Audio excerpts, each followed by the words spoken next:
তাদের মাধ্যমে আমরা দিনাজপুর জেলাবাসীকে ধন্যবাদ জানাতে চাই এবং তাদেরকে আন্তরিকভাবে কৃতজ্ঞতা জানাতে চাই। কারণ আমরা বিভিন্ন সময় দিনাজপুর জেলাবাসীর সহযোগিতায় আমরা বিভিন্ন অপারেশনাল কার্যক্রম পরিচালনা করি এবং সেই কার্যক্রমগুলোতে আমরা বিভিন্ন ক্ষেত্রে সফলতা পাই। সেই সফলতাগুলো আপনাদের মাধ্যমেই দিনাজপুর জেলাবাসীকে আমরা সেই জিনিসগুলো তুলে ধরতে চাই। আমাদের এই দিনাজপুর জেলার যে বিভিন্ন যে অপরাধগুলো হয় আপনাদের মাধ্যমে তুলে ধরার একটা মূল উদ্দেশ্য আছে। সেটা হচ্ছে আমরা দিনাজপুর জেলাবাসীকে আশ্বস্ত করতে চাই যে এখানে কোনো অপরাধ হলে আমরা জেলা পুলিশ সজাগ আছি। আমাদের জেলা পুলিশের অভিভাবক জনাব জেদান আল মুসা স্যারের নেতৃত্বে আমাদের জেলা পুলিশ সজাগ আছে, অ্যাক্টিভলি কাজ করছে। অপরাধীদের এখানে কোনো স্থান নেই। আর অপরাধীদেরকে আমরা বার্তা দিতে চাই যে দিনাজপুর জেলা আপনাদের জন্য সুখকর নয়। আপনারা দিনাজপুর জেলাতে অপরাধ করে ছাড় পাওয়ার সুযোগটা আপনারা এখানে পাবেন না। জেলা পুলিশ সজাগ আছে। আপনাদের মাধ্যমে এটা দেওয়াটাই হচ্ছে আমাদের এখানকার মূল উদ্দেশ্য। আর দ্বিতীয় হচ্ছে যে এই বিষয়গুলো নিয়ে একটু সচেতনতামূলক কার্যক্রম করা, যে আসলে বিভিন্ন ক্ষেত্রে চুরি, ডাকাতি, ক্রাইম এগেইনস্ট প্রপার্টির যে ঘটনাগুলো ঘটে, সেই ঘটনাগুলো বিভিন্ন প্যাটার্নে ঘটে। সবাই যদি সচেতন হয়, সবাই যদি একটু সজাগ থাকে, তাহলে এই ঘটনাগুলোকে অনেক ক্ষেত্রে প্রতিরোধ করে নিয়ে আসা সম্ভব বলে আমরা মনে করি। যার কারণে আপনাদের মাধ্যমে এটা প্রচার পেলে তাদের অনেক অপরাধগুলোকে আমরা প্রতিরোধ করা সম্ভব হবে। যাই হোক, শুরু করার আগে আমি প্রাথমিকভাবে একটু আমাদের প্রেস ব্রিফিংয়ের উদ্দেশ্য সম্পর্কে আপনাদেরকে একটু বললাম। দ্বিতীয় হচ্ছে আমাদের আজকের যে প্রেস ব্রিফিং, আমাদের প্রেস ব্রিফিং হচ্ছে আমরা 4 জন আন্তজেলা ডাকাত বললে ভুল হবে, তারা সারা বাংলাদেশেই ডাকাতি করে বেড়ায় এবং তাদের যে ডাকাতির যে উপকরণ এবং টার্গেট এটা এবং ডাকাতির যে মডাস অপারেন্ডি, এইটা টোটালি ডিফারেন্ট, অন্য ট্রেডিশনাল ডাকাতির মতো না। যেমন হচ্ছে তারা ডাকাতি করে স্পেসিফিকলি মোবাইল টাওয়ার কেন্দ্রিক। মোবাইল টাওয়ারে যেসব দামি দামি যন্ত্রপাতি থাকে তার মধ্যে লিথিয়াম ব্যাটারি থাকে। প্রত্যেকটা টাওয়ারেই ব্যাকআপ এবং ইলেকট্রিসিটি সাপ্লাইয়ের জন্য লিথিয়াম ব্যাটারি থাকে, যে ব্যাটারিগুলোর দাম প্রায় 1 থেকে 1.5 লাখ টাকা। এরা সংঘবদ্ধভাবে সারা বাংলাদেশে যে এই মোবাইল টাওয়ারগুলোতে তারা ডাকাতি করে এবং এই ডাকাতিগুলো তারা যখন ডাকাতি করে তখন ওইখানকার যে সিকিউরিটি গার্ড থাকে, অনেক টাওয়ারে সিকিউরিটি গার্ড আছে কিংবা অন্যান্য যারা থাকে, তাদেরকে তারা জিম্মি করে, অনেক ক্ষেত্রে তারা তাদের ভুয়া আইডি কার্ড শো করে অনেকটা কনফিডেন্টলি তারা ওই জায়গাগুলোতে যে এই যে কাটার দেখতে পাচ্ছেন, সেই কাটার দিয়ে তারা ওইখানে কাটে। এখানে কেটে তারা ভিতরে ঢুকে আবার ওইখান থেকে যে ব্যাটারিগুলো আছে সেই ব্যাটারিগুলো ঢোকে। ওইখানেও যদি তালা থাকে, সেই তালাগুলাতে ড্রিল মেশিন দিয়ে তালাগুলাকে কেটে যে সেন্সরগুলো থাকে সেই সেন্সরগুলোকে ইনঅ্যাক্টিভ করে, ইলেকট্রিক লাইনগুলোকে ইনঅ্যাক্টিভ করে, তার মানে বুঝতেই পারতেছেন খুব সফিস্টিকেটেডভাবে তারা এই টাওয়ারগুলোতে যায়, টাওয়ারগুলোতে ডাকাতি করে তারা ওইখান থেকে সব মালামাল নিয়ে চলে আসে। তো মোটামুটি একটা টাওয়ারে যদি তারা এরকম ডাকাতি করে তাহলে সেখান থেকে মোটামুটি 1 থেকে 1.5 লাখ টাকার মালামাল তারা এরকমভাবে ডাকাতি করে। তো এইরকম ডাকাতির একটা গ্রুপ আমাদের দিনাজপুরে প্রবেশ করেছে। তারা বিভিন্ন টাওয়ার এবং বিভিন্ন জায়গায় রেকি করছে, 2-1টা জায়গাতে করেও ফেলছে। এরকম আমরা তথ্য পাওয়ার পর আমাদের জেলা পুলিশ এটা নিয়ে তৎপর হয়। জেলা পুলিশের ডিবি টিমটাকে আমরা এটাকে ডেডিকেটেডলি এটার জন্য কাজে লাগাই এবং ডেডিকেটেডলি কাজে লাগানোর পর আমরা জানতে পারি, গোয়েন্দা তথ্যের মাধ্যমে আমরা জানতে পারি যে তাদের কয়েকজন হোটেলে অবস্থান করছে এবং তাদের কাছ থেকে আমরা লিস্ট পাই যে তারা কোন কোন টাওয়ারগুলোতে অভিযান করবে কিংবা কোন কোন টাওয়ারগুলোতে যাবে, সেটা তাদের কাছে লিস্ট নিয়ে তারা কিন্তু ওই স্পেসিফিক টাওয়ার কেন্দ্রিক তারা যায় আর কি।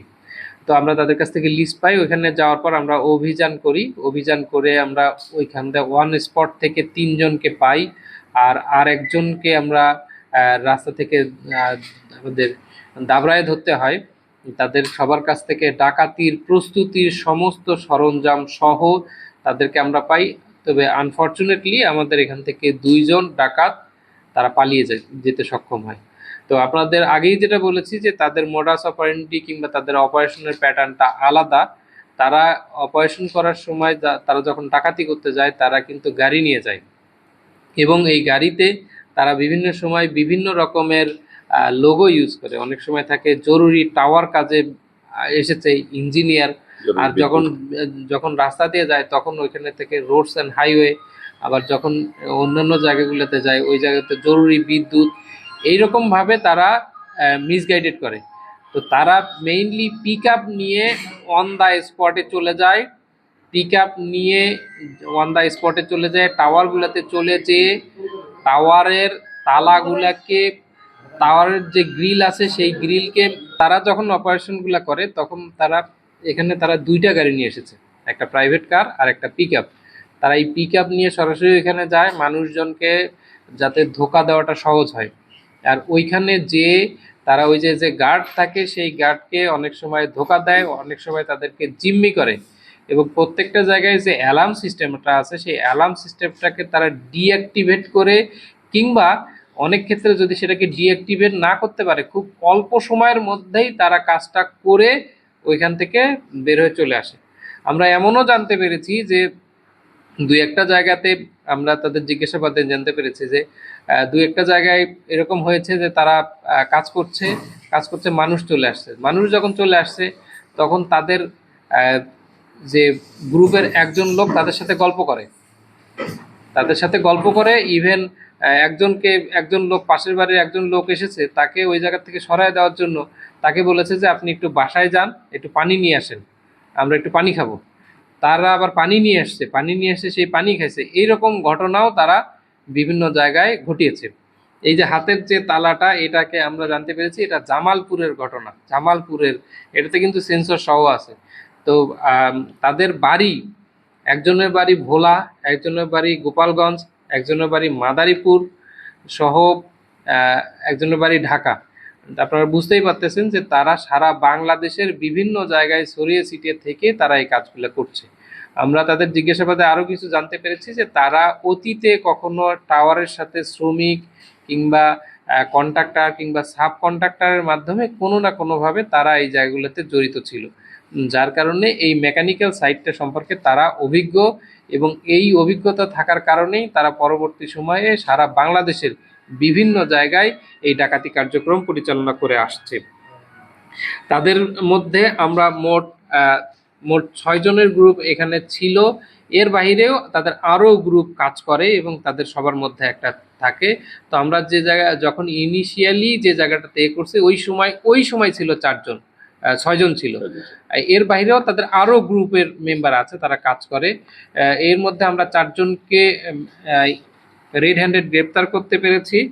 তাদের নাম হচ্ছে, একজনের নাম হচ্ছে সোহানুর ইসলাম, তার বাড়ি গোপালগঞ্জ কাশিয়ানী, এবং তার নামে বাংলাদেশের বিভিন্ন থানায়, কক্সবাজার, মৌলভীবাজার, ঢাকা, ব্রাহ্মণবাড়িয়া, দিনাজপুর সহ বিভিন্ন জায়গায় 6টির বেশি ডাকাতি এবং চুরির মামলা রয়ে গেছে।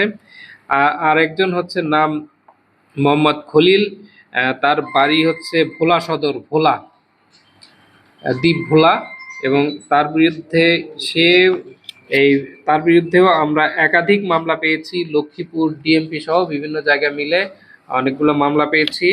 আর একজন হচ্ছে বরুণ বালা, তাকে আমরা পেয়েছি, তার বাড়ি মাদারীপুর, তার বিরুদ্ধেও আমরা 4টি মামলা পেয়েছি, খুলনা, বাগেরহাট, বরিশাল, মাদারীপুর সহ সারা বাংলাদেশ মিলে আমরা পেয়েছি। আর একজন হচ্ছে দুলাল মিয়া, তার বাড়ি রংপুর মিঠাপুকুর, সে বেসিক্যালি ঢাকাতেই থাকে, মিরপুরে থাকে, তার বিরুদ্ধে আমরা পেয়েছি 9টি মামলা পেয়েছি। তো আপনারা বুঝতেই পারছেন যে এই সবগুলাতে অনেক প্রফেশনাল ডাকাত এবং তারা সারা বাংলাদেশই ডাকাতি করে বেড়ায়। আমরা তাদের কাছ থেকে অনেকগুলো মালামাল উদ্ধার করতে পেরেছি, তার মধ্যে 2টা তো আপনাদের হাতেই দেখাইলাম। এদের মধ্যে হাই ভোল্টেজ ড্রিল মেশিন কাটার, তারপর হচ্ছে ব্যাটারি সংযুক্ত কাটার, তার মানে হচ্ছে টেকনিক্যাল সাইডের এই জায়গাগুলোতে ধোকা দেওয়া এবং কাজ করার জন্য যা যা প্রয়োজন তাদের কাছে সব ধরনের ইকুইপমেন্টই আছে। তারা নকল আইডি কার্ড আছে, বাংলা লিঙ্ক, কিংবা এরকম বিভিন্ন কোম্পানি তাদের নকল আইডি কার্ড ব্যবহার করে, তারপর হচ্ছে ইঞ্জিনিয়ার, টেকনিশিয়ান এরকম গাড়িতে এই জিনিসগুলো ব্যবহার করে। আমরা 2টা গাড়ি সরাসরি ব্যবহারের প্রমাণ পেয়েছি, 2টা গাড়ির, একটা পিক আপ, সেই পিক আপটাকে আমরা জব্দ করতে পেরেছি, আর একটা ছিল প্রাইভেট কার। সেই প্রাইভেট কারটাকে আমরা আনফর্চুনেটলি আমরা মিস করেছি।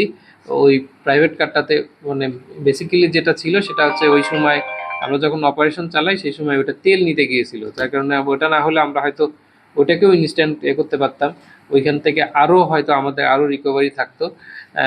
এনিওয়ে আমরা 4জনকে হাতে নাতে গ্রেপ্তার করতে পেরেছি, একটা পিক আপ এবং এই যে ডাকাতির যে বিভিন্ন সরঞ্জাম, তার মধ্যে কয়েকটা তো এখানে দেখতেই পেলেন, এই সরঞ্জামগুলো সহ আমরা তাদের গ্রেপ্তার করতে পেরেছি।